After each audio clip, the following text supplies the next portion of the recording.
going down San Diego? It's almost a mile a minute. A good never-ending. No, it's good. But I have to We have mics. We have two. space park show. So this is already on? Once we That's start, a longer drive than we had, too. Yeah, well, it's not as otherwise, it would have been it's already on. Once we start, it'll... And you guys need water? I got So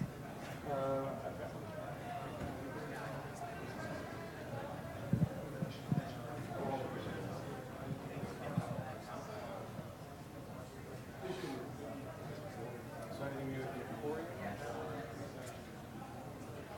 well, Is it still in porosite? Is it still in porosite? Yeah, it's made up of words. So you can make it do whatever you want it to do. people always know. I mean, we sort of reshifted the whole place to focus on our show. Oh? We had a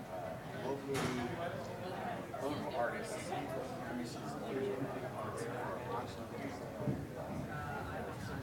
to raise funds.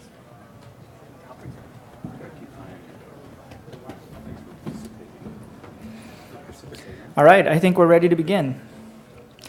In the Democratizing Space panel, we turn our attention to space activism. In the past decade, we have witnessed an amazing level of initiative and many successes in space-related activities from the private sector. It's clear that people can no longer wait for the future to happen and are taking matters into their own hands. The range of activities spans across the board, from participatory unconferences to sophisticated satellites built by students. The panelists will discuss the next steps in providing inspiration and access to space activities to more people. The panel is moderated by Mr. Dennis Stone from NASA's Commercial Crew and Cargo Programs. But for this panel, he will wear his hat as the president of World Space Week Association.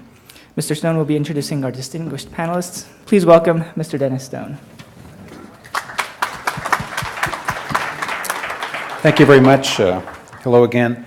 I want to thank you all for coming to this panel. There's lots of revolutions, a lot of change going on. You know, the commercialization of space is one such revolution. The other is that we can all play a role.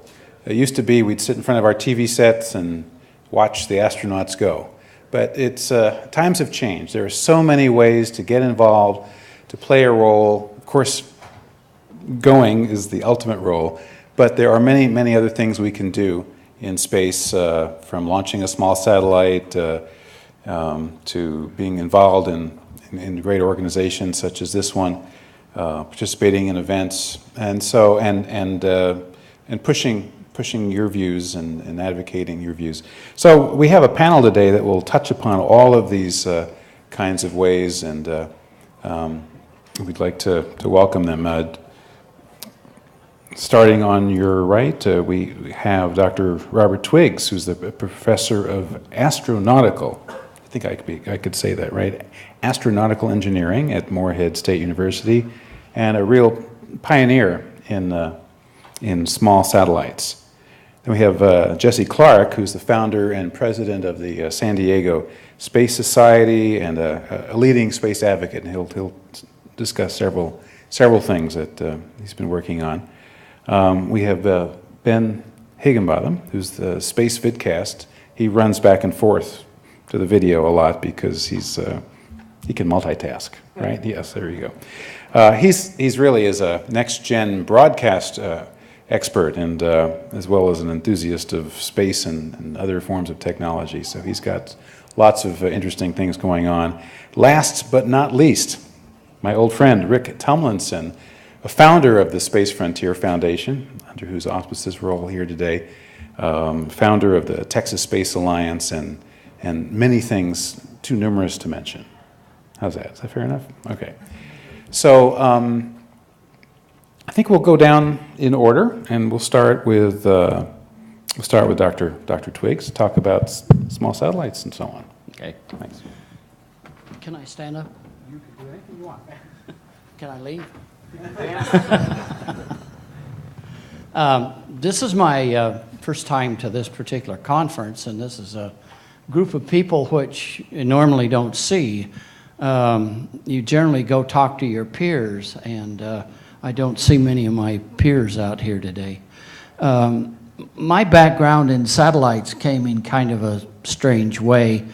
My initial introduction to space was really when I was going to college quite a few years ago, and we had Alan Shepard do his first sub-orbital flight, so you know I've been around it for quite a while. I have never been professionally in the aerospace industry. I've worked as an engineer in Silicon Valley for a number of years and then got involved in the educational system when I went to Utah, but one strange thing happened that a guy came to us one day and he said, how many of you faculty here in this school would like to get involved in building satellites? And I'd always been interested in space, and I raised my hand, and so did much of the other faculty. And we ended up with the students actually building a satellite, getting it launched, and the satellite worked. And I think the only good thing out of that you can say at the very beginning, it was not one of us, none of the faculty, of course, none of the students and none of the mentors that worked with us had ever built a satellite before. And we learned after the fact, this was an undergraduate liberal arts school, and we learned after the fact that when we volunteered that there were two other schools in the state that were the research schools, that one said, you know, I think this is too complex a problem for us, and I don't think we should do it. And the other one said, you know, we've worked on this for 3 years and it went nowhere. So, you know, we always say they brought it to us because we didn't know any different. And it turned out to be a marvelous, marvelous experience for all of the mentors, the students. It was such a terrific learning experience for the student. And we launched a satellite in 1985 out of the gas can on the Challenger called NewSat-1. And it had probably broken every rule that NASA had established to build satellites. They didn't know that we put stuff in it from the auto shop down the street because we couldn't find it anyplace else. The radio board in it wouldn't fit in the frame we had, so one of the guys one night says, I'm going to make this sucker fit. He laid it out on the table, took a hacksaw, cut it in two, put some insulation in between, turned it over, and made some jumpers on it. And you know, that sucker worked. People told us horror stories about what it took to build a satellite. And we finally got to the point that we weren't scared any longer, we just ignored them.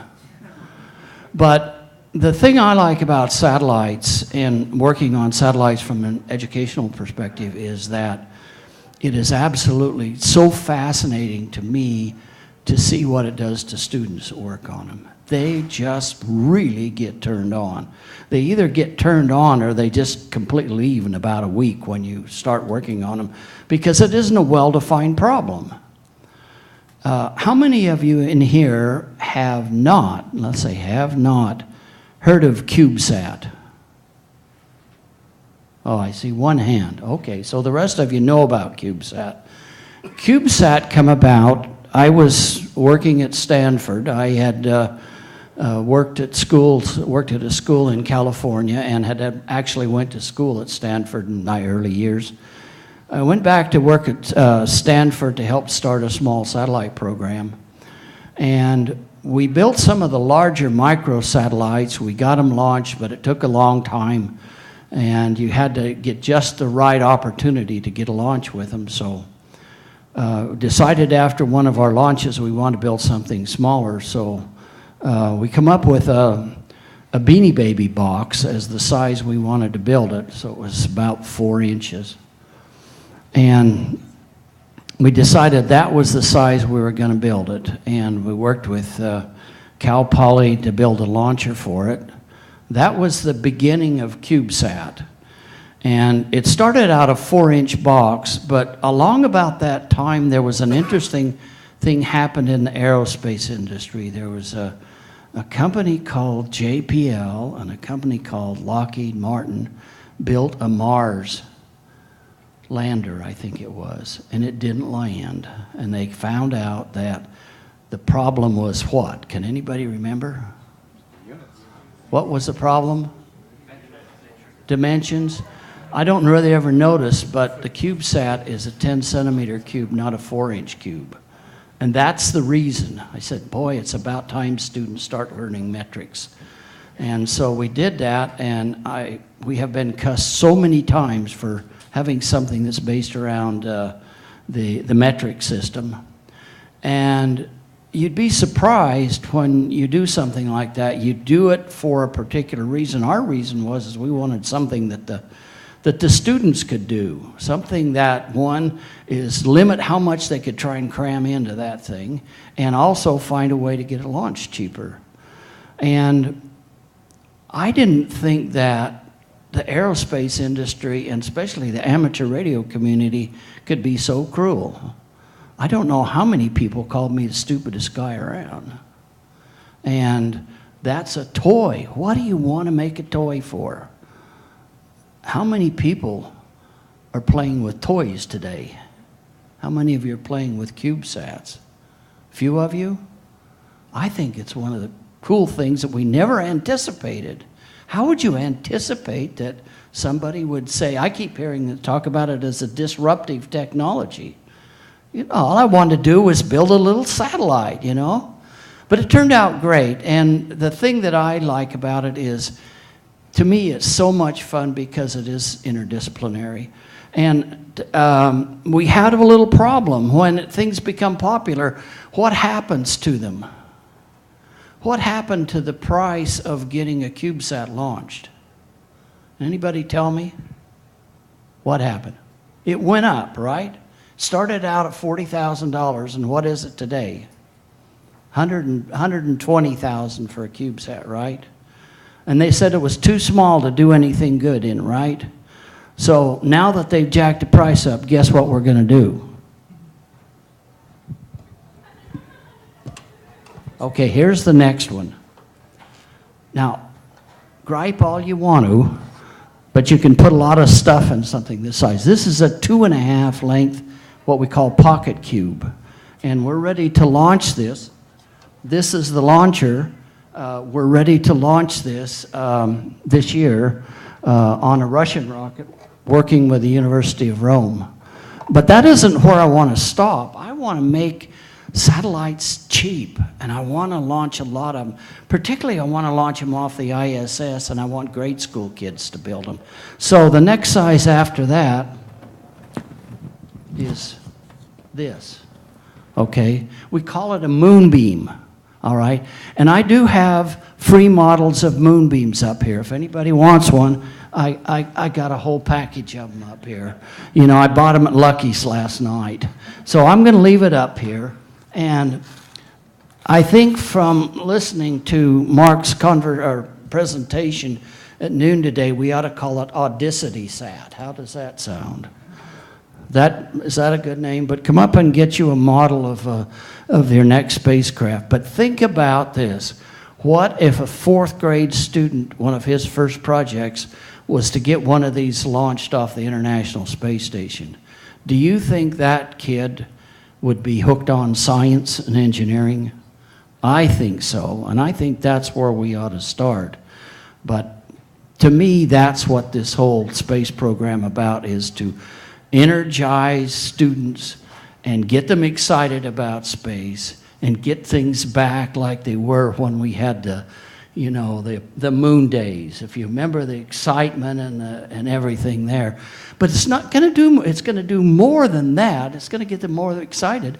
It's going to make their schooling a lot better. They'll find out why the heck they have mathematics that now is taught as a separate subject, you know, from their physics and all that kind of stuff. So I'm an advocate, and I'm going to quit right now, of space in education. I think it's one of the real possible things to do some really great stuff for students. And it's not only going to produce the new future engineers, people with that kind of background can go into all sorts of things. Has anybody ever tried to teach group learning in a classroom? you know, group projects in the classroom. So anyway, if you couldn't tell, I'm an advocate of space and education.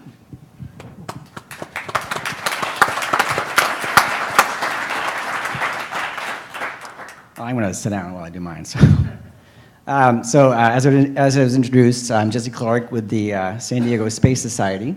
We're an all-volunteer, nonprofit organization that was formed out of a small group of space enthusiasts about 4.5 years ago in San Diego.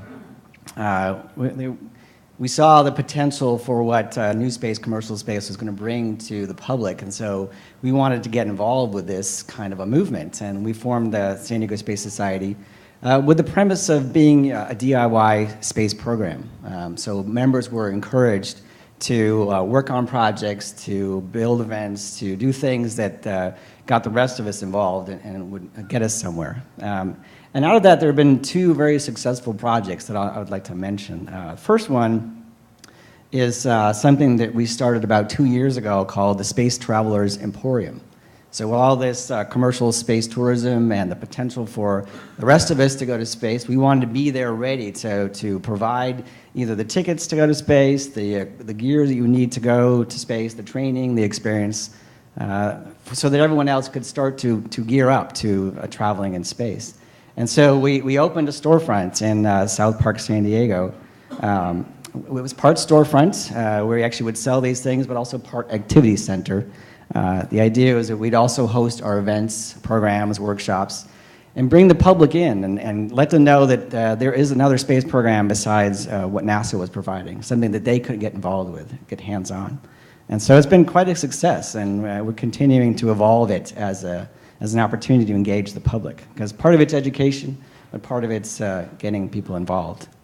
And the other thing that came out of members being active in developing something is something you may have heard of already as an unconference formed based on the software industry's bar camp, and ours is called Space Up. Now this is a few of you have heard of it. This is something that we started. Our first Space Up happened in 2009. It was a little unconference. It was about 100 people attending, and the difference with unconference is that unlike formal conferences where there tends to be a large audience and then there are a speaker or speakers, everybody participates. So there's a board that is a big blank, and then you decide what kind of talk you want to be involved with. You put it up on a time slot, and then anybody who's interested will join you in that breakout session, and then you have a conversation about what it is. And a lot of things come out of the unconference format. Business ideas, actions. I mean, it's been some pretty amazing things that have come out of Space Ups. And so we started with the idea of a local regional unconference, and I think the first year we ended up having 3. This is the 3rd year it's been happening, and it's been expanding. People will come to it and then take it back to their part of the country. And so this year already we've had 6 Space Ups around the country. We are set to break our own 5-year goal of having 6 within that 1-year period. And then we're also having our first European Space Up in Germany, and sometime in, I think it's September. So it's basically where everyone gets to be involved. And that's exciting. You get to meet the engineers, you get to work with people that are doing the cool things in space, and that's, for people to feel connected, that's where it's really changing the game. So it's one of the things that we're pretty happy about. If you haven't seen or heard of Space Up, feel free to talk to me or Miss Carrie Ann, who is the queen of Space Up back there. She's been more than I have, actually, around the country.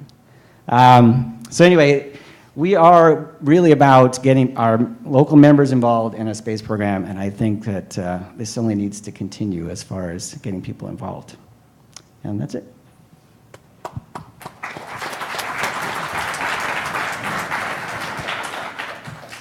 I'm Benjamin Higginbotham. I'm one of the co-founders of Space Vidcast. We do live streaming of big space events. Our goal has been to get people engaged and excited about space again.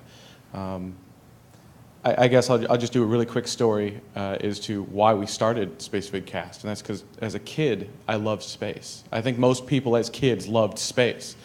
And then I went into middle school, and my love of space started dwindling. In that I started looking at that and said, why is this? Not at the time, later. Why was that? Well, why did it start doing it? And that's because while there is a ton of material marketed towards children, what's marketed towards adults?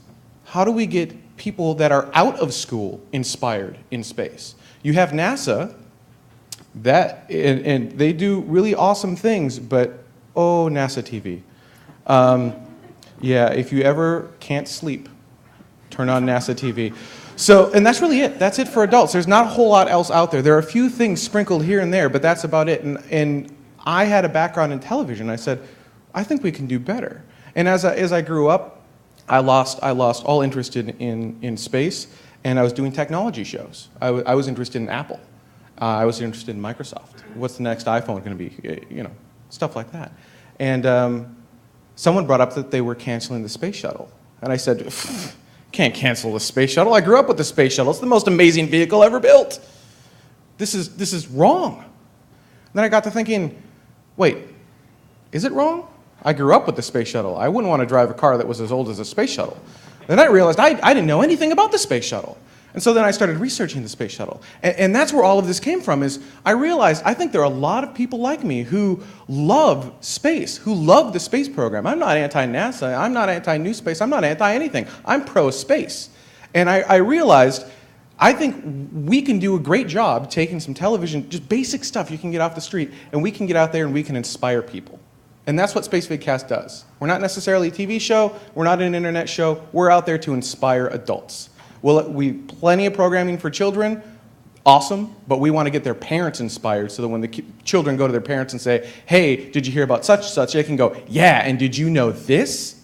That's what we're trying to do. Anyhow, that's Space Vidcast. I'm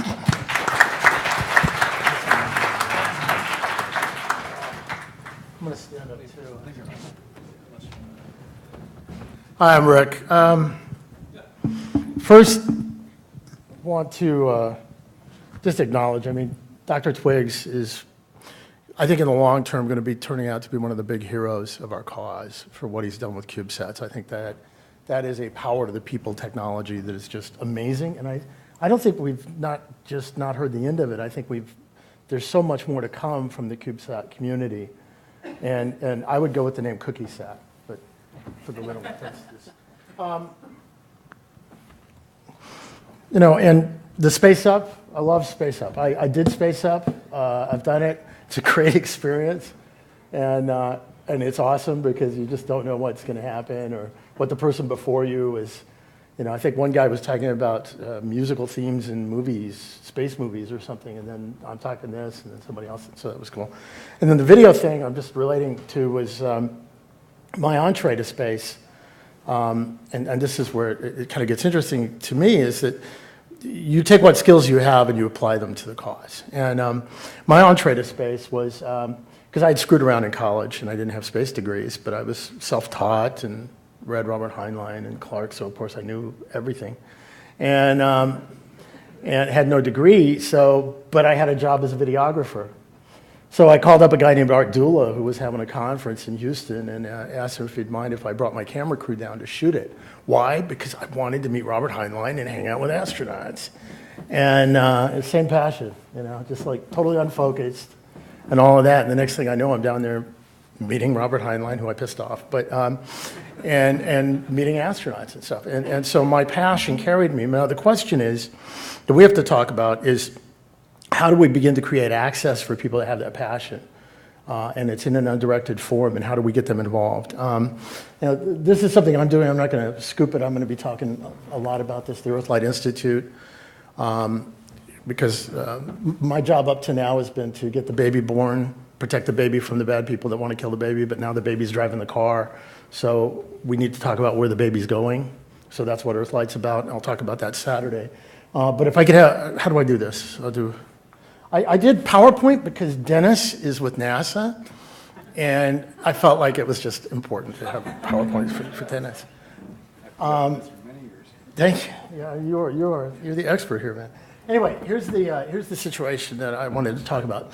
I think we have to do it in two phases. There's two elements to. I hate to use the word activism. To me, activism that's like Brownian motion. The molecules of water are in action, but they're just kind of bouncing off each other and going nowhere. I directed activism, revolutionary activism, whatever. But that's what I'm about. And, what happened for me was I got hooked by a big vision. During the 70s and before the 80s, we had just gone to the moon. We had probes going out into the universe. It was all big picture stuff. We could do anything. And ahead of us lay this thing called the space shuttle that was going to fly 50 times a year. And there was this period where we could do anything. We could do anything. And this is, in the middle of this, a guy named George K. O'Neill, my former boss, writes a book called The High Frontier, and he talks about cities in space. And we're going to be able to build these things because it's only going to be $10 a pound to orbit. And it's just amazing. And that's when many of the space groups that you're either in now or were derived from were begun, was in the 70s. Because we were going to build colonies at L5 by 1995. It was going to happen. All right, and so we had this passion, and we had this big vision. Now, what happened with me in my particular case was a little bit after that, in the early 80s, I did get involved with the Space Studies Institute. And that was because a guy named George K. O'Neill gave an opportunity to a person like me who had no overt degrees or whatever. He gave me what I like to call permission to dream and allowed me to come and work out there. And suddenly, I was able to get involved. And that was what the original Space Studies Institute in its early days was about, was getting involved. We used to have a conference called the Not Ready for Primetime Conference where you could come in and talk about crazy stuff like, someday somebody might want to mine an asteroid, that kind of stuff. There could be water on the moon, things like that, and not get laughed out of the room. So what I believe we have to do to increase activism is we have to present a powerful vision. To me, that vision is human settlement of space and the carrying of life to worlds now dead. I don't think there's anything more powerful than those two as far as the human race goes and life.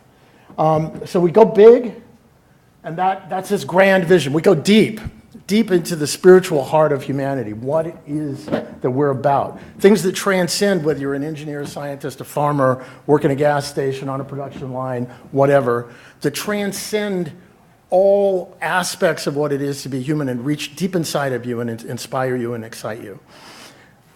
And then we go wide.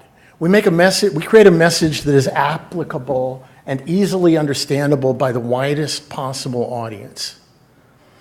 I believe that if you do speak to those approaches, something grand and exciting that reaches into your heart, and you make it understandable for the maximum number of people, then what you're doing is creating access to what it is you're doing for the maximum number of people. So out of a room like this, 3 or 4 will step forward. Now, to make it credible, to make it real, we have to have a direct relationship to the vision.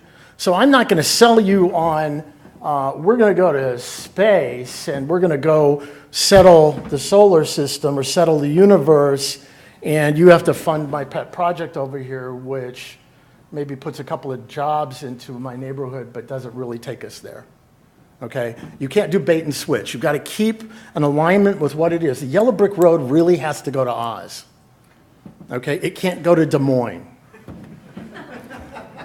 Nothing against Des Moines if anybody is from there. I love Des Moines. Kansas was okay. I flew over it once. What? Kansas would have been. Kansas is great, yeah. And that's, but and then tangible near-term benefits, that's, some people call it the spin-off argument, whatever. It has to have some sort of feedback that's good for you right now. Now that tangible near-term benefit can be a good feeling for a job well done. I got to go turn a wrench on a thing called the mass driver we were working on at SSI. And I was working with people way smarter than me, but I got to turn the wrench and be there when we hit 18 gravities of acceleration, which is enough to launch a payload from the lunar surface. That was my tangible I felt good about it. Now, later I got a paycheck. That was an even better tangible result. And made that easier to explain to my wife. You always want that one for your wife or your husband. Then, real people doing real things right now. Now that's sort of the existence proof that we have in NewSpace right now, where you can look out the door and see real people doing real things.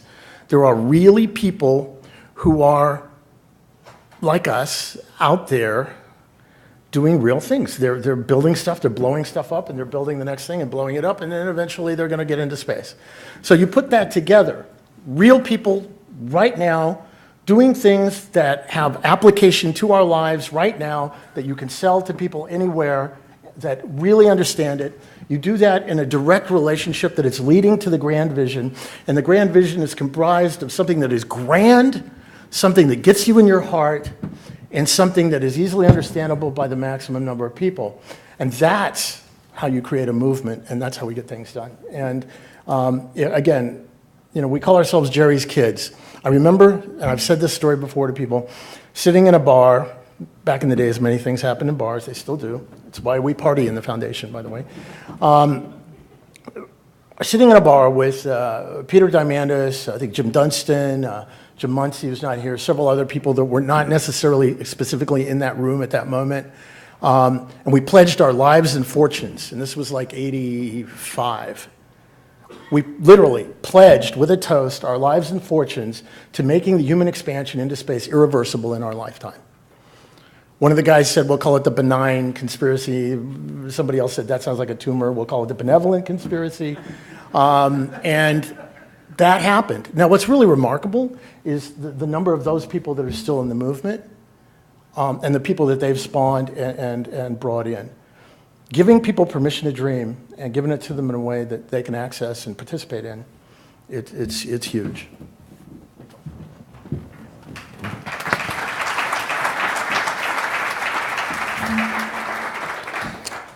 Thank you, Rick. Moderator's choice. I'm going to present a slide too.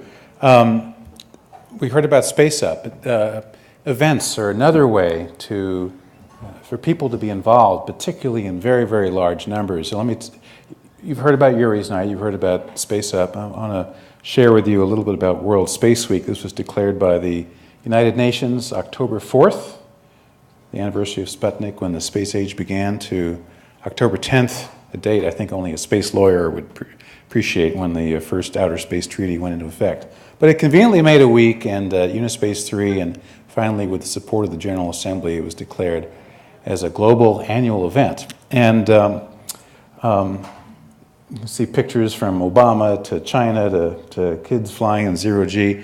Let me show you the next slide, give you a sense of the scale of this event. In the last 5 years, it's been held in 97 countries with 3,000 events, 1.5 million people, and media impressions off the scale, 1/3 billion. This is just what was reported, and there are probably many other things that didn't happen, that weren't reported.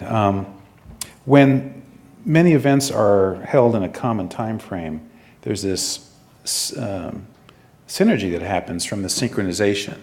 Earth Day did this to the environmental movement. And suddenly, folks basically had leverage. They had an amplifier. It was called the media. And so many events scattered throughout the year, they reach an audience, but many events squeezed into a narrow period of time. They reach an audience who attends, plus an audience who hears about it through the media. So this is what Yuri's Night's about. This is what World Space Week's about. And so it's another opportunity for people to participate and to democratize space. So anyway, that's the end of my commercial on that. So we've heard today many things. Launching satellites, being involved in local societies, Space Up, the great work Ben is doing in publicizing space to adults.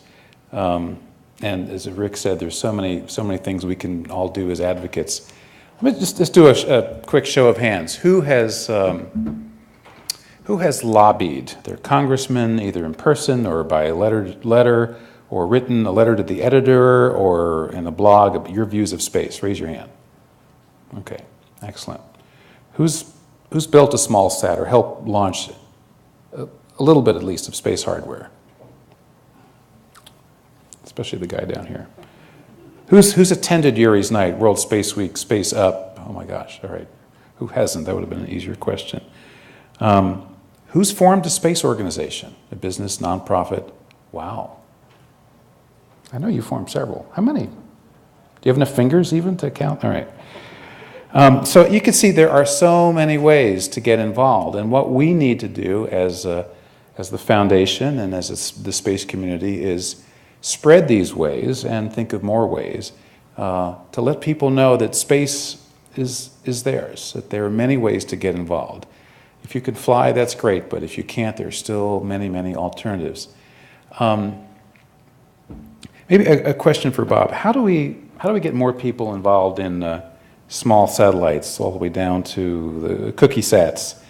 Are the big issues lowering the price of a launch? What are some of the obstacles you see? Well, I think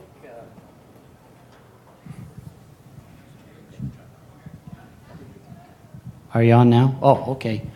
I think one of the things is that I feel, at least to get parents involved, is you get their kids involved. Their kids are more apt to be interested first, and one of the things that we're actually doing in Kentucky, nobody thinks about space in Kentucky. They call it, an oxymoron, but actually we got space in Kentucky. We have a program where we work with the high schools that they get dual credit. And so once we get the high school kids involved, then the parents are involved, and then the relatives are involved. And so we're trying to help the education system by spreading it that way. And we're having programs where actually we bring small kids in and have them build things with their hands. And that seems to be the big drawing thing, is to actually build things with their hands and advertise that. And I think if we can initiate that more throughout the country and maybe establish a national goal that we would like to have at least one school in every county in the United States, high school, student have an opportunity to put something in space that they worked on as a goal, and that way it would start spreading. But to me, the best asset that we've got that we can use right now is what Pete Warden said, is the ISS. Because I see these little things I call moonbeams. I see you could launch them from something that come off of there or a supply ship. Students would really be involved in space because it's something that they built. We don't litter space because that's going to come down real quick. It's going to decay down real quick. And just going through that process, I think it will start. You can't get excited about something unless you participate in it personally. And so that's my feeling, is we get to the public through the kids. Very good. Now, Ben, you're taking the other approach. You're reaching out to the adults primarily, and Yeah, you got to hit it at both sides. And right? is that- if, is if there you some- only do the kids, then they're going to do what I did. And they're going to grow out of it, as it were. Right. And if you only do the adults and you don't hit the kids, then we're all going to die eventually, and then no one's left. So you have to hit both sides of it.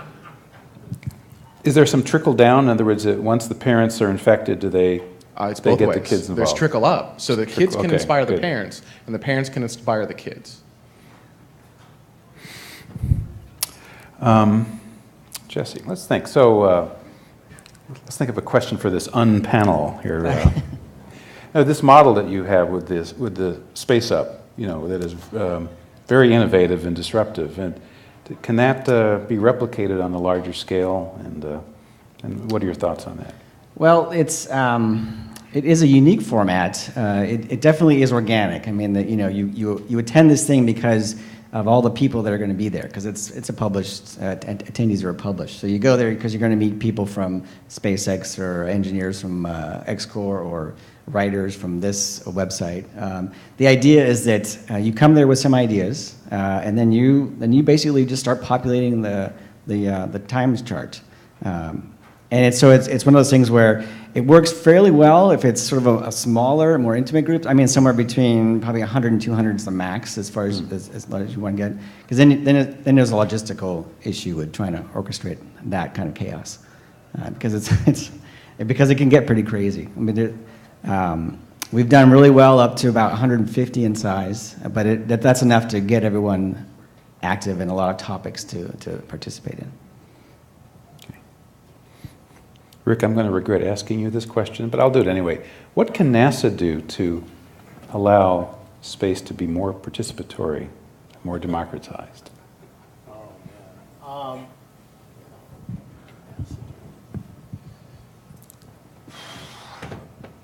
You know, it's ironic, the legacy we got from NASA is inspiring, and yet the legacy is about an elite few. And that needs to begin to shift. The idea that NASA is going to do it for you is one that needs to shift. Rather, what we need is a NASA who sees itself as enabling. And you're starting to see that. I don't think you're seeing it enough. I don't think you're seeing it fast enough. But I think the idea of bringing people in to participate in different ways. You know, it's not so much NASA. I'm finding NASA is trying to do it, but higher up when you get to Congress. You know, there was a very disturbing statement made at one point during some recent stuff, obscure stuff in Washington, where a congressman said, Congressman Wolf, said, I'm going to get in trouble, I'll go all the way. But a guy named Congressman Wolf was talking about how they quickly wanted to skip over and get down to sort of like one provider for the space station, one transportation provider. And he literally said, I'm quoting badly, but he literally said something along the line of, our job is not to create a commercial space industry, our job is to get a vehicle system together to carry NASA payloads to the space station. We have to reverse or shift the conversation so that the conversation is about opening space, not supporting a government bureaucracy to open space for us.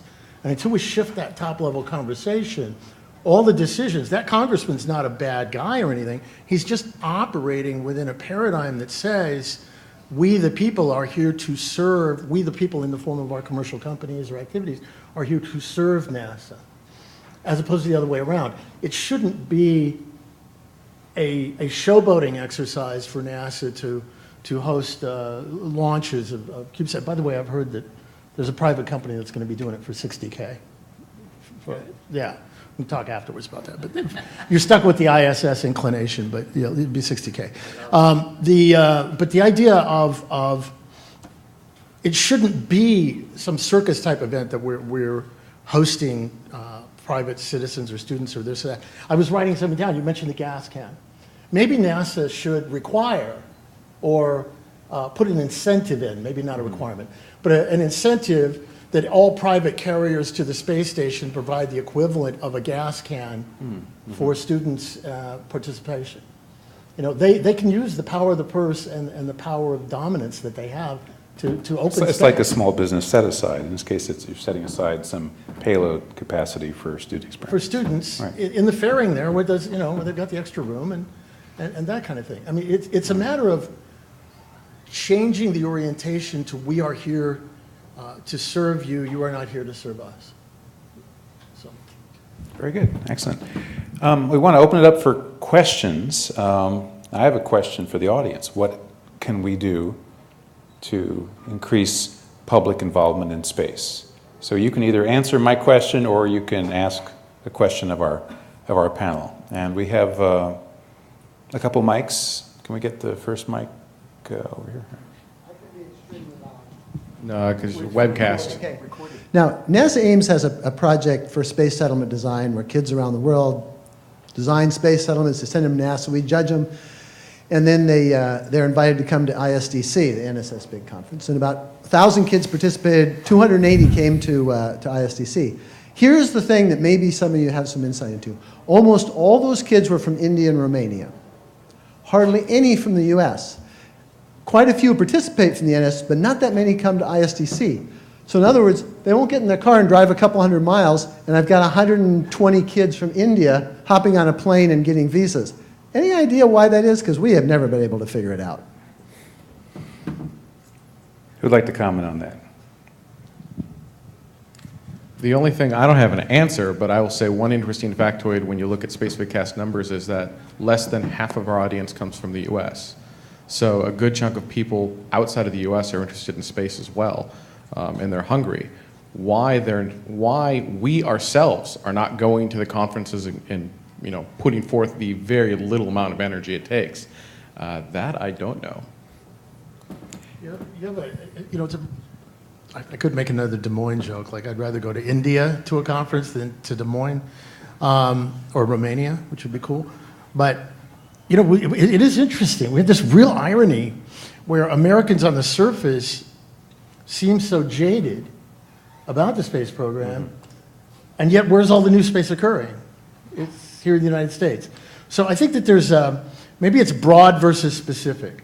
That in a broad sense, culturally, we're a bit jaded by it. The reality of space, too. We had a guy at one point we gave an award to in the Foundation for Babylon 5. And he came and he was in an interesting state at the time, but he leaned across the podium and said, "I'm the guy you have to beat, not NASA, because I make space look way cool, and what you got doesn't look cool." It's that kind of thing. So maybe we're a little bit jaded about the reality of it, where to them, coming over here to America with a program, that's glamorous. I don't know how you get across that, though. I mean, it's a really interesting question. Yeah, and I found in our World Space Week experience, too, space sizzles around the world. Every year in Bangladesh, one of the poorest countries on the planet, thousands, I get videos, thousands of kids march through the jungle wearing little World Space Week hats and holding World Space Week signs, and they have a big space rally and speakers. They have no space program, but they still love the promise that space has, and many developing nations really do. Here, perhaps, we won the moon race, so okay, we're already great, we know that, So I think there is kind of, I don't know if jaded is the right word, but still, what we need to do is overcome that and find ways to excite people about space. Can we have the microphone over to this gentleman in the blue shirt? Well, actually, I think one of your panelists had a comment first. Can I make a comment? Oh, I'm sorry.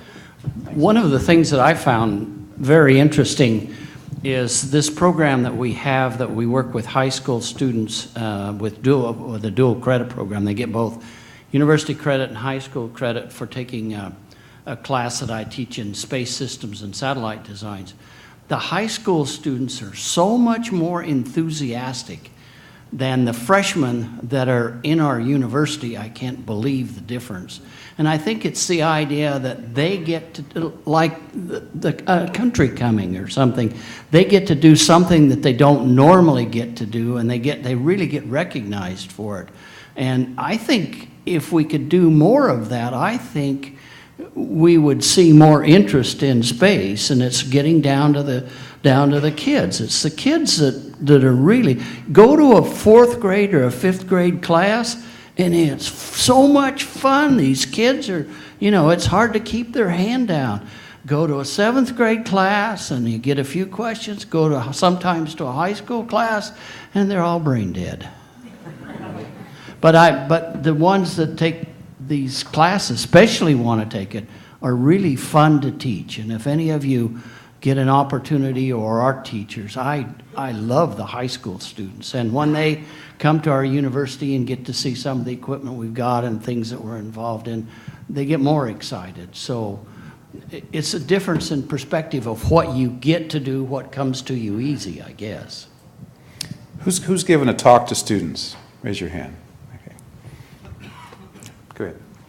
So kind of a comment based on that, and actually sort of taking off what you're saying, is that in a lot of other countries, the stuff that we take for granted is the stuff they want. So they honor technologists, they honor engineers, the folks that can make the things that make life better for them. We take it for granted. What we need to do, and I think the answer is to get people when they're young and get them excited about this stuff. We need to let people know that geek is chic. That'll be next year's banner. You'll see it. You heard it first, right here. Lady in the green.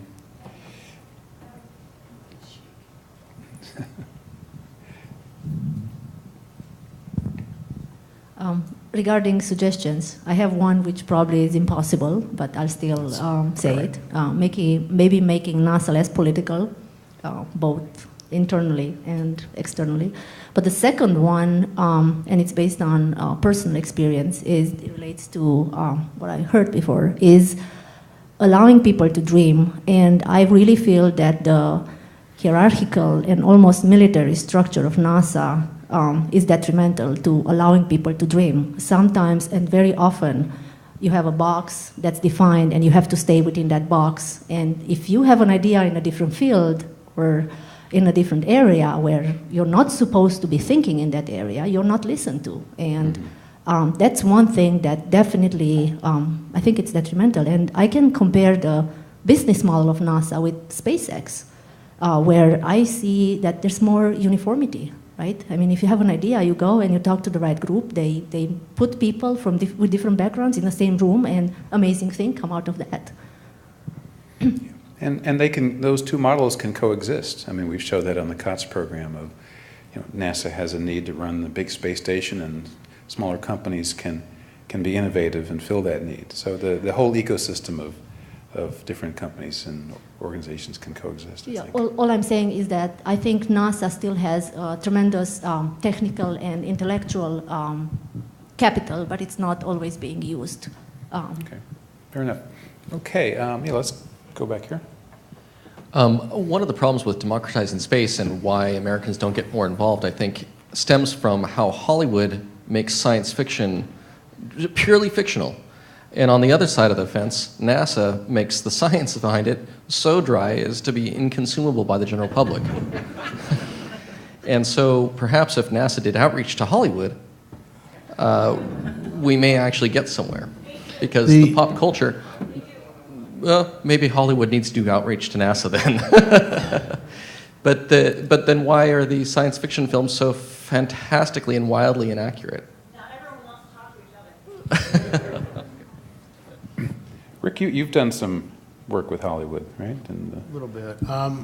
It is a blank. I mean, the idea of NASA TV. I mean, I'm going to badly quote, because that's what I do, a friend of mine who, a few years ago, one of our English accented friends who's not here, who went in and was part of a consortium that was going to try and privatize NASA TV at one point, and was literally told by the head office person, they came in and said, we're going to make it exciting. And the guy said, well, you can't ride in here on your white horse and try and make it exciting. We like it dull. I mean, that was literally said, according to my friend. And now, on the flip side, looking to a bureaucracy to be exciting is sort of, oxymoronic.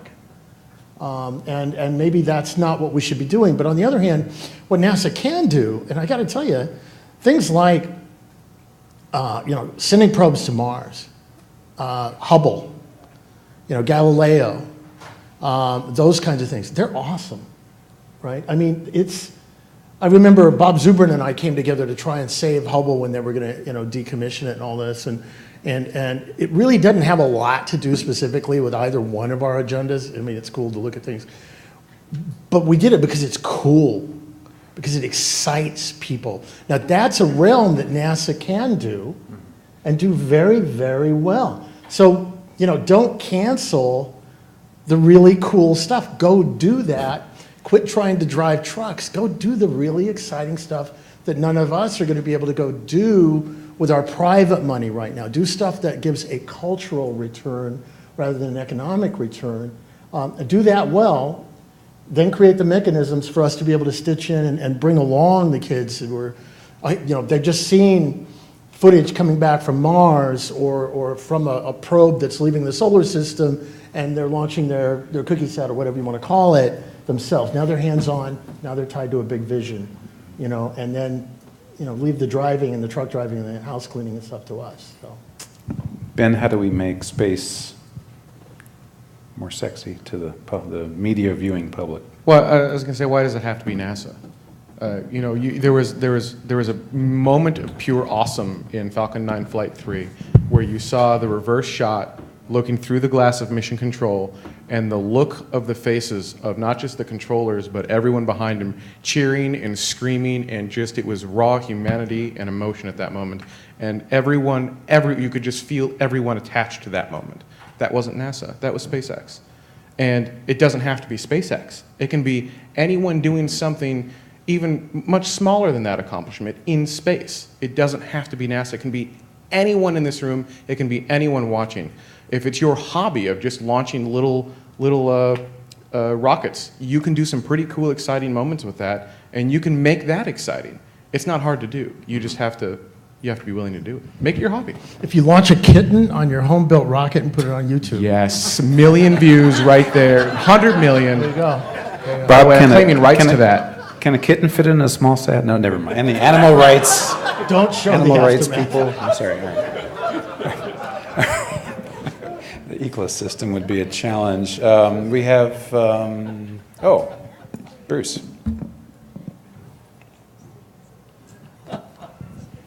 Yeah, one of the last times I gave one of those talks, it was a while ago, but I was talking about the most far out stuff that we were talking about, and you know me, Dennis, I deal with some fairly far out stuff, but I was talking to a science fiction convention, and they were just, but where's warp drive? Where's Beam Me Up Scotty? And the kinds of stuff that we were talking about was so mundane compared to what they are. So that's part of the challenge. It's much easier to write something in a script, especially when you can do another take.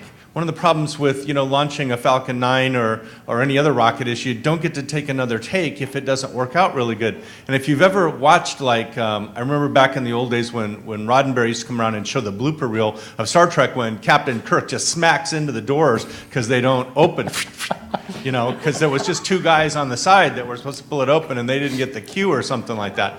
So even in Star Trek they had their problems, but that's what people expect, and no matter what broke on the Enterprise, Kirk could fix it. He never looked at a manual. He never had to take a training course. He just knew how everything, and he knew which wire it was. Right. Why? Because somebody had given him a script. So that's part of it. And I think Dr. Twiggs has part of the answer here. If you get the kids involved and they actually understand how the technology works, so it's not just black magic, it's not just, somebody out there knows how to do these things and it ain't me, but I just expect these things to happen. If you can actually understand how some of this stuff works, and instead of just watching the fantasy, if you can actually help participate in the reality, I think that's part of the solution there, is to get the people that instead of watching it, that you actually get to participate in doing it. And I think that now that's an option that didn't exist for many of us that have gray hair. And I think it's great. The idea, too, of and it's just, I hammering home on some vision-based and technically correct types of things that we are excited about. That's another thing. Sometimes I run into this with NASA and others. And it's like, I don't want to be too excited. I don't want to get too far out there. No, get far out there. If you've got the reality behind you, get the hell far the hell out there. I mean, excite them with it. Don't hide on it. By the way, Hollywood's very interesting. We did a documentary series at one point we were trying to sell, and it was called Space Race, and it may be back, but we took it around about 3 years ago, my friends at NewSpace and we showed it, and we had Armadillo, Maston, and I've showed a clip, I think, at one of these conferences, and we were showing 3 teams that were roughly. We took it into Discovery at the time, and some other shows, some other networks, and they said, come back to us after it's happened. Because apparently they have a magic Wayback Machine that you could go back and learn how it happened afterwards. The other point that they made to us was that it was too slow. See, I got really upset because a friend of mine works on a thing called Storage Wars or something like that. And what he pointed out to me is, see, in those shows, there's a payoff every hour. It may only be finding that you've opened a box full of mothballs that you just bid $500 for that storage room. But there's a payoff in a short time span. Our time spans are longer, so we have to understand that. We're not going to get to that level. So we have to pitch in different ways. And again, I think going for the big vision, but tying it into reality-based, hands-on activities like that is good. Last point, I understand there's a movie coming out this fall that is going to be somewhat vision-based and technically correct. It's called Gravity. And it sounds like it's going to be, maybe, don't quote me, but I think it may be pretty awesome. George Clooney and Sandra Bullock. So, interesting combination. Let me ask a question. Jesse, you're the founder and president of the San Diego Space Society. Local activism, space organizations. You know, we talked about the L5 days and so on. What's the trend? Or is the availability of space information through the internet, is it causing people to be less interested in forming local space groups, or is there more interest in forming space groups, or is it steady state? Oh, that's a good question. Well, I'm finding that people want to get into organizations, at least locally, because it's a community. There's a lot of information on the internet about what's going on, and so sometimes we have to educate people that only peripherally look at things. But a lot of times, people want to come together because, in our case at least, that they want to work on projects, they want to be involved, and they want the community that comes with that. And that's really what we are focused on, is building a local space community that together we can do a lot more than we could as individuals. So I think I'd like to see that continue, actually. Okay, good point. All right, yes, sir. Say, Al, back to your question about how many people were involved with ISDC from throughout the world. In San Diego, I managed to get a hold of about, 40 teachers that are graphics art teachers, and over 200 students submitted logos for ISDC next year. So the awareness, I think that is key. When you're dealing with students, you're talking about social media, that they're saturated with Facebook, Twitter, all the time. How do you peel through that? How do you drill into that and get them aware of what's going on in space? I meet students all the time that think it's totally inaccessible. They're unaware of what's going on in the new space sector. So it's a matter of using whatever you have, whatever communication you have available to peel through all the saturation they're dealing with right now. And I have a question also. Right now, I've heard comments about space being the new billionaires club. You know, we're going to build this infrastructure. Who's going to get to go? Who can afford to go? So that sets up a class structure that would only allow a certain segment of the population to go. And I think there's going to be a whole service sector around that as well, which will open up for the masses. But do you see a class structure forming? And is that what's going to drive exploration? Who's willing to go to space to be the janitor for the billionaires? Raise your hand. Okay, all right, thank you. All right.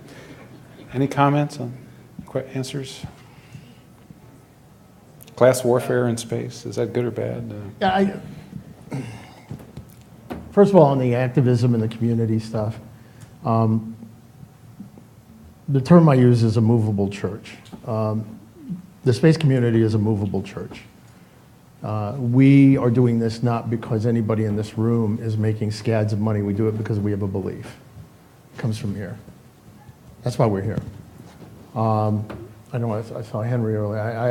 I was at Space Access Society, Henry's great conference, which I heavily recommend, by the way, if you want to go hang out with the doers and the metal benders. And I asked everybody, I said, how many of you people got it? I'm going to paraphrase. How many of you people were here because you have a totally logical, sensical business plan that's going to make you a profit in the near term? And I think two people raised their hand. One was Randall Clegg from X-Corps, who was just screwing with me, and the other guy was too new to know what he was talking about. Nobody else raised their hands because they know that they're doing this because it's a belief-driven activity. And I think what we have to do is continue to give opportunities for people who maybe haven't found their way into that approach, because belief is what's going to take us through the first deaths, the first things like that. Create opportunities for people to participate and get together, because when you go home from this conference and you start talking about the Delta V's or what's involved in this payload or this that, their eyes roll back in there. What the hell? They don't get it. They don't get it. They're going to go back and watch Fox News or something. I shouldn't say that. I'm sorry. They did a good story on SpaceX just now. Anyway, the point is that we have to create the opportunity. And look, we can have grand expectations about space, but don't have grand expectations that everybody on the planet, we're not going to have a 1 million person march for space. It's not going to happen.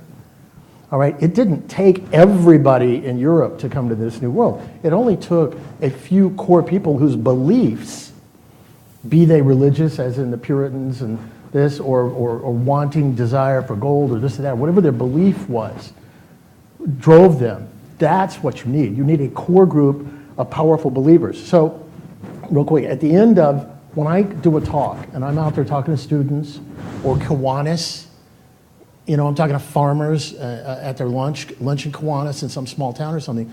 If I get 1 or 2 or 3 people who come up who are motivated enough to want to get involved, that's a home run. I don't need the whole room. Good point. Over here. You had your hand up the longest. Hi there. So I think one of the most powerful things that can be done to access people, not who may be interested in space in general, but perhaps people who would be interested in space if it was made easy, would be to focus on lowering the engagement barriers. And I saw NASA do this really good example that was the International NASA Space Apps Challenge. Here's a way where you can turn up to an event, join a project, help out, and at the end of the weekend, if you don't want to invest any more time, that's fine. The city did a great job of this a long time ago where you could click a button, download a screensaver, and all of a sudden, when your screensaver's on, your computer is helping out SETI get all this data and process it and so on and so forth. I think one of the things that I see mostly from people who are going from industry going to non-industry is they have so much context and they understand their something that they've been passionate about and invested in so much that they lose the ability to communicate with somebody who does not have that context. So in terms of specific initiatives, being able to get right down to the granular interaction that you're having with somebody who only has 5 seconds to engage with you or not, in order to figure out whether they're going to engage with you for another 5 minutes, go to your website, check it out, what it is you're doing, in order to figure out whether they're going to engage with you in a longer term experience. Having an understanding that a lot of the people you're trying to bring into the widening of the funnel to get into space conversation, you have to communicate with them with the knowledge that they don't have the context because they don't have it. However, in the future, if they do have that context, maybe that's something they can get excited about. So understanding that on the internet, treating people is a little bit like they have ADD because they have all the rest of the internet. It's like Las Vegas. Everybody's trying to get your attention. So I think having a focus on the initiatives that you guys are doing in the future on simplifying, getting that granular interaction, something they can do in 5 seconds in order to sign up for your email address, click the like button, whatever it is to open up those communication channels so that you can engage them further. That's a smart way to go about engaging people who don't have that context. Dennis? Yes. Could I say something? Please, of course. I want to do a little experiment here. How many of you people are really interested in space? I hope all of you. How many of you would be interested in putting your own satellite in space? How many of you think you're capable of doing it? How many of you would pay $500 to have the right to put your satellite in space? Okay.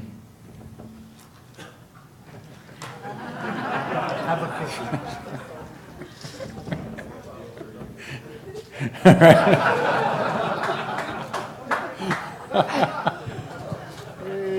right. This is the start, right? Come up and get your satellite. Next year, come up here and get your satellite and take it home with you and start studying. It doesn't take a lot. And we got to make that available. We got to make opportunities. Mm-hmm. Put your fingerprint in space is so damn cool. Yeah. So that's what I hope. That's what I hope you can go out and tell people. It's so neat if you put one of these up in space, and you were able to listen to that thing, even if it sent Morse code and it said beepy beepy beepy, all right, it's yours. And you put it in space. That's a cool thing. But what you learn in doing it, you and get a kid to go with you, what you learn is so phenomenal of all of the things that we want to teach them in school. This is a cool thing that we're doing here, and I better shut up. You should know better than offering spacers free food. Gentleman in the striped shirt here in the middle, please.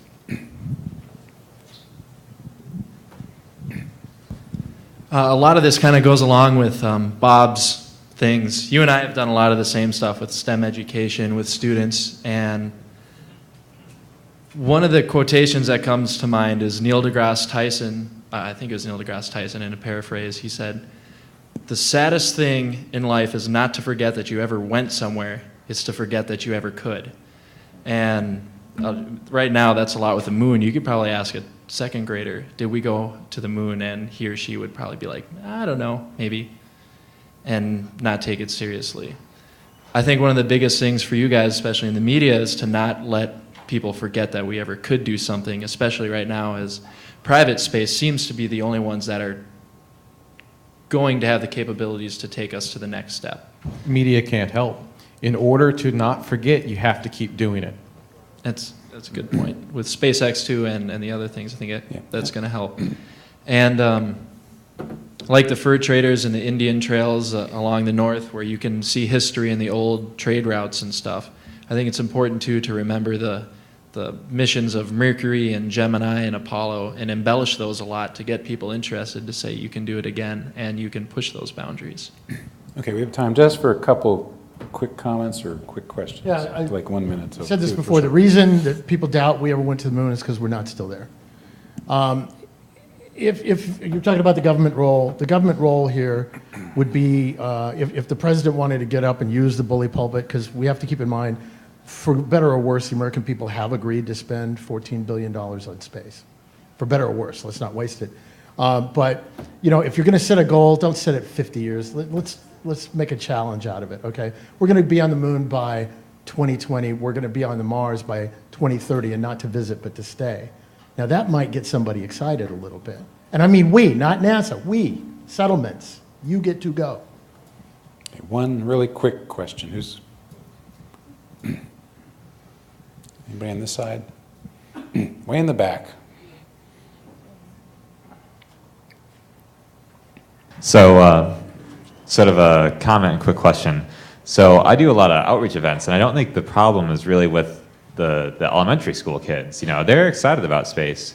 How do we keep high schoolers and, you know, early college students still engaged? Because I think there's that big gap between where you're engaged as, you know, a little kid and engaged as an adult, you know, and somehow we just lose all these engineers and all this potential talent in there. So how do we keep those people involved? Can I comment? Attention, go, Bob. Again.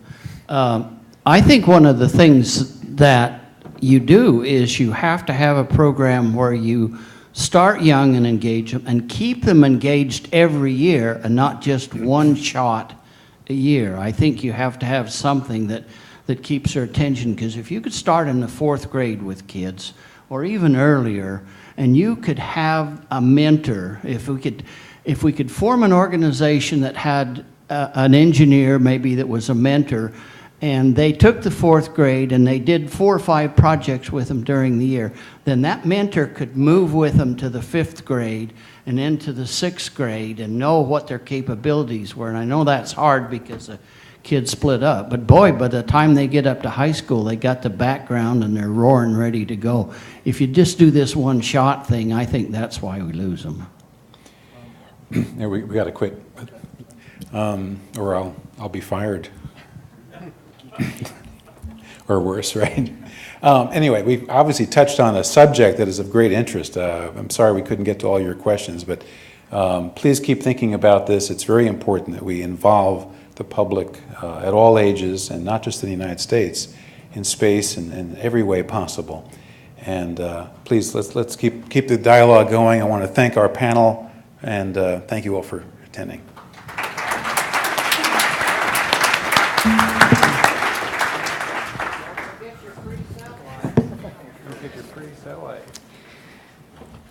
And I would also like to thank the online audiences who are watching right now and who joined us recently.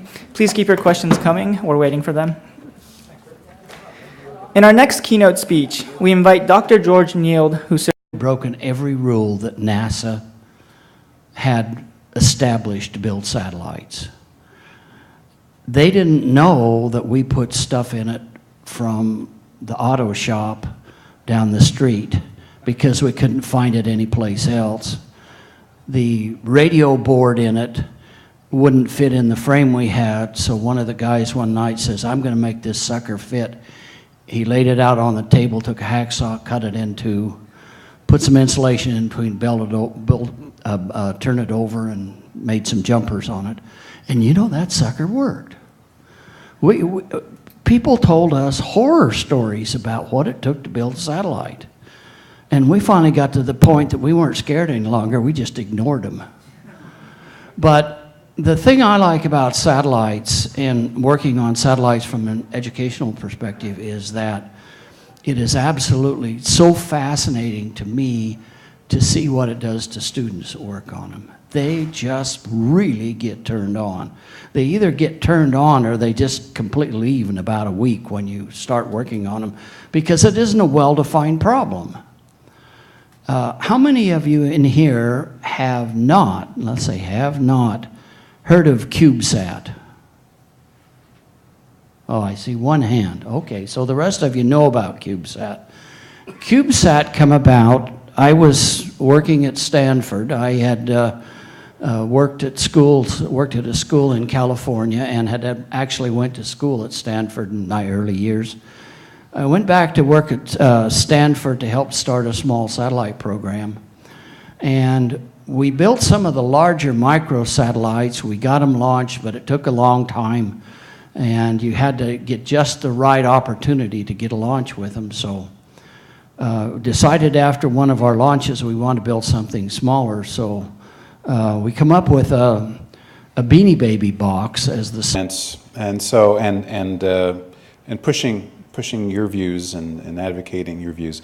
So we have a panel today that will touch upon all of these kinds of ways, and we'd like to welcome them.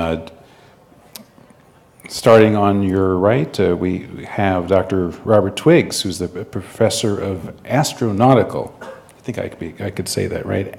Astronautical engineering at Morehead State University, and a real pioneer in small satellites. Then we have Jesse Clark, who's the founder and president of the San Diego Space Society and a leading space advocate, and he'll discuss several things that he's been working on. We have Ben Higginbotham, who's the Space Vidcast. He runs back and forth to the video a lot because he can multitask, right? Yes, there you go. He's really is a next-gen broadcast expert and as well as an enthusiast of space and other forms of technology. So he's got lots of interesting things going on. Last but not least, my old friend Rick Tumlinson, a founder of the Space Frontier Foundation, under whose auspices we're all here today, founder of the Texas Space Alliance, and many things too numerous to mention. How's that? Is that fair enough? Okay. So I think we'll go down in order, and we'll start with Dr. Twiggs to talk about small satellites and so on. Okay. Thanks. Can I stand up? You can do anything you want. Can I leave?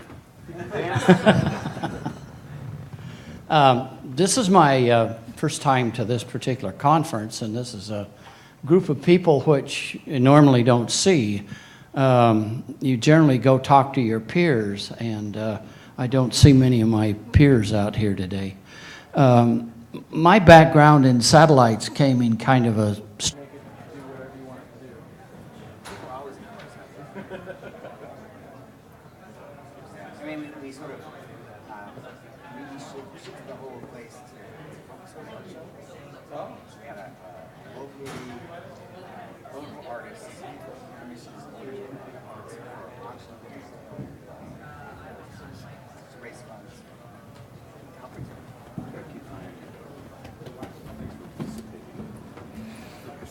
All right, I think we're ready to begin. In the Democratizing Space panel, we turn our attention to space activism. In the past decade, we have witnessed an amazing level of initiative and many successes in space-related activities from the private sector. It's clear that people can no longer wait for the future to happen and are taking matters into their own hands. The range of activities spans across the board, from participatory unconferences to sophisticated satellites built by students. The panelists will discuss the next steps in providing inspiration and access to space activities to more people. The panel is moderated by Mr. Dennis Stone from NASA's Commercial Crew and Cargo Programs. But for this panel, he will wear his hat as the president of World Space Week Association. Mr. Stone will be introducing our distinguished panelists. Please welcome Mr. Dennis Stone.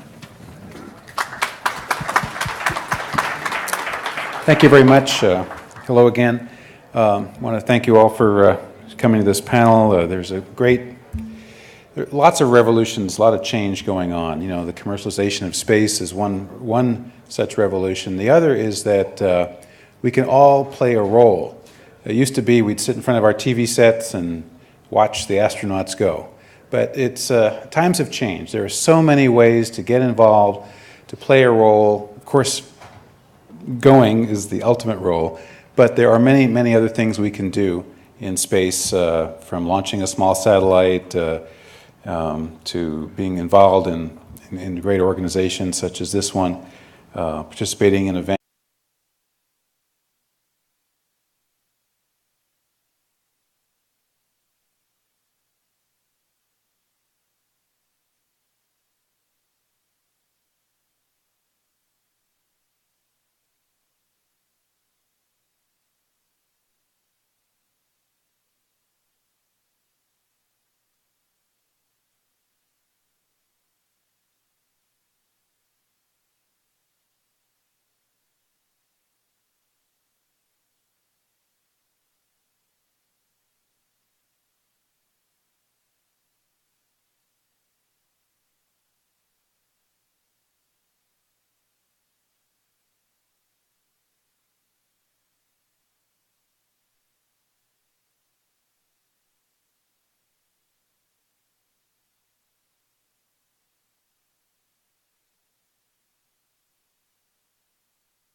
Going down San Diego. Brands. Mile a minute. A good never ending. No, it's good. But I have we have remote mics. We have two. Space card show. Huh. So this is already on. That's a longer drive than we had too. Yeah, well, we still had. Otherwise, it would have been. It's already on. Once we start here. And you guys need water? I got this.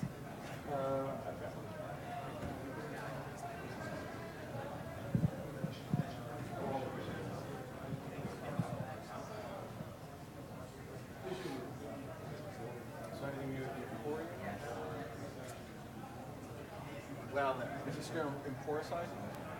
Is this still in porosite? Yeah, it's made of wood. Strange way. My initial introduction to space was really when I was going to college quite a few years ago, and we had Alan Shepard do his first suborbital flight, so you know I've been around it for quite a while. I have never been professionally in the aerospace industry. I've worked as an engineer in Silicon Valley for a number of years and then got involved in the educational system when I went to Utah. But one strange thing happened, that a guy came to us one day and he said, how many of you faculty here in this school would like to get involved in building satellites? And I'd always been interested in space, and I raised my hand, and so did much of the other faculty. And we ended up with the students actually building a satellite, getting it launched, and the satellite worked. And I think the only good thing out of that you can say at the very beginning, it was not one of us, none of the faculty, of course none of the students, and none of the mentors that worked with us had ever built a satellite before. And we learned after the fact, this was an undergraduate liberal arts school, And we learned after the fact that when we volunteered that there were 2 other schools in the state that were the research schools that one said, you know, I think this is too complex a problem for us, and I don't think we should do it. And the other one said, you know, we've worked on this for 3 years and it went nowhere. So, you know, we always say they brought it to us because we didn't know any different. And it turned out to be a marvelous, marvelous experience for all of the mentors, the students. It was such a terrific learning experience for the student. And we launched a satellite in 1985 out of the gas can on the Challenger called NewSat-1. And it had probably